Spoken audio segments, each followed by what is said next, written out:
తెనాల్లోని ఐతానగర్లో గౌరమ్మ వెంకయ్యల దేవాలయంలో పేరంటాళ్లమ్మ తిరునాళ్ల మహోత్సవం వైభవంగా జరుగుతోంది. 4 రోజుల పాటు జరిగే ఈ తిరునాళ్ల మహోత్సవంలో గురువారం రాత్రి స్వామివార్ల ఉత్సవ మూర్తుల ఊరేగింపు మహోత్సవం అత్యంత అద్భుతంగా జరిగింది. కార్యక్రమంలో భక్తులు అధిక సంఖ్యలో పాల్గొన్నారు. ప్రతి ఏడాది వైశాఖ ఏకాదశి రోజున అఖండ దీపారాధనతో ప్రారంభమయ్యే పేరంటాళ్లమ్మ తిరునాళ్ల మహోత్సవం 4 రోజుల పాటు భక్తి శ్రద్ధలతో అంగరంగ వైభవంగా జరుగుతుంది. ఈ సందర్భంగా ఆలయాన్ని విద్యుత్ దీపాలంకరణతో శోభాయమానంగా అలంకరించారు.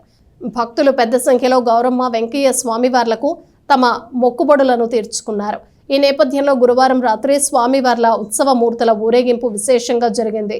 కనక తప్పెట్లు, మంగళ వాయిద్యాల మధ్య స్వామివారిని ప్రత్యేకంగా ఏర్పాటు చేసిన రథంపై ఉంచి పోతురాజు ముందు నడవగా గ్రామోత్సవం నిర్వహించారు.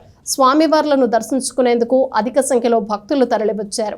అంతేకాక గ్రామోత్సవం ప్రతి వీధిలోకి రాగానే స్వామివార్ల రథోత్సవానికి భక్తులు భక్తి శ్రద్ధలతో కొబ్బరికాయలు చెల్లించి మంగళహారతులు ఇచ్చి స్వామివార్ల ఆశీర్వచనం తీసుకున్నారు.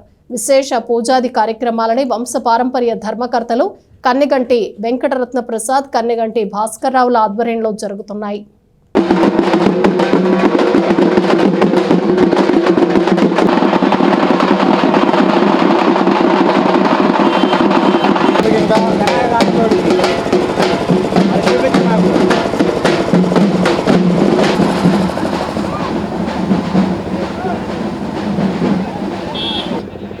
వాయిస్ రా